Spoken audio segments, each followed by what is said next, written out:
تخلیق فرمائی، ڈھانچہ بنایا، فرمایا وَإِذَا سَوَّيْتُهُ، جب میں یہ ڈھانچہ بنا لوں، وَنَفَخْتُ فِيهِ، اور اس میں پھونک لوں، ڈھانچے میں انسانی جسم، مِن روحی، اپنی روح پھونک لوں۔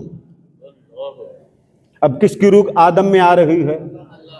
بولیے نا، ذرا آہستہ بولے نا، باہر سننے کے لوگ پریشان ہو گیا کہ آپ ہمارے خلاف بول رہے ہیں، ہم تو نور من نور اللہ مانتے ہی کوئی نہیں، آپ کیوں کہہ رہے ہیں؟ بھئی آپ نے خدا کے قرآن کی بات کرنی۔ اللہ فرما رہا ہے کہ جب میں اس روح کو جو میری ہے اور میں اپنی روح پھونک رہا ہوں، آدم میں اللہ کی روح جائے تو تقسیم نہیں ہوتی، اور اللہ کا نور مصطفیٰ میں چلے جائے تو شرک شروع ہو جاتا۔ سمجھ نہیں آتی؟